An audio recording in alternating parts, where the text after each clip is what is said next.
অনেকে বলি যে জিহাদ আসলে মারামারি কাটাকাটি, আসলে জিহাদটা মারামারি কাটাকাটি না। একটা জিনিসকে প্রতিষ্ঠিত করার জন্য চেষ্টা প্রচেষ্টা সংগ্রাম করার নামে জিহাদ।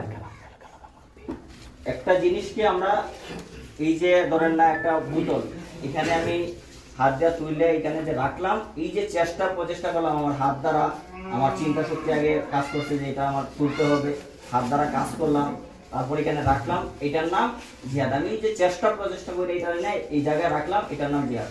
আল্লাহ পাক রব্বুল আলামিন বলতেছেন যে তোমরা দিন, আমি তোমাকে যে দিন দিয়ে দিছি সেই দিনটা কি? দিনুল ইসলাম। এই দিনুল ইসলামটাকে তোমরা চেষ্টা প্রচেষ্টার মাধ্যমে একদম সর্বোচ্চ মাকামে তোমরা রাখবে। এবং আল্লাহর দেওয়া যে আইন বিধান যা আছে, আল্লাহর দেওয়া আইন বিধান কোথায় আছে? আল কোরআনে। আল্লাহ পাক রব্বুল আলামিন বলছেন না যে হাত চুরি করলে তার কি শাস্তি? এটা কি কোনো মানুষের দেওয়া আইন বিধান না আল্লাহর দেওয়া আইন বিধান? জেনা করলে কোন বিধান? এগুলো আছে।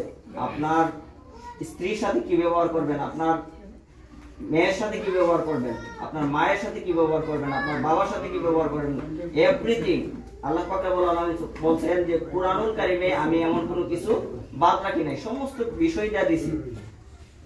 আরেকটা জায়গা থেকে যে হাওলাত করে আমার আইন তৈরি করা লাগবে, এই আল্লাহ পাক রব্বুল আলামিন এই ফাঁক রাখছেন না। এই কারণে আল্লাহ পাক রব্বুল আলামিন বলছেন যে আমি কোরআনটাকে একটা কমপ্লিট জীবন ব্যবস্থা হিসেবে তোমাদের মধ্যে তুলে দিলাম। এটা একটা কমপ্লিট জীবন ব্যবস্থা। তাইলে আমরা শিক্ষা গ্রহণ করতে হবে কোরআন থেকে। আল্লাহ পাক রব্বুল আলামিন বলতেছেন যে এই কারণে যে তোমাদের জীবনের সমস্ত গুনাহটা মাফ করে দিব একটা কাজ, সেই কাজটা হলো তোমরা আমার দেওয়া যে আইন বিধানটা আছে সেই আইন বিধানের প্রতিষ্ঠিত করবে, তার জন্য চেষ্টা প্রচেষ্টা সংগ্রাম করবে। তো আল্লাহ পাক রব্বুল আলামিন এই আয়াতে আমরা বুঝতে পারলাম যে আসলে আমরা আমাদের জীবনের যা চেষ্টা প্রচেষ্টা আছে শুধু আল্লাহর জমিনে আল্লাহর দ্বীন প্রতিষ্ঠা করতে হবে, এটাই আমাদের মূল লক্ষ্য।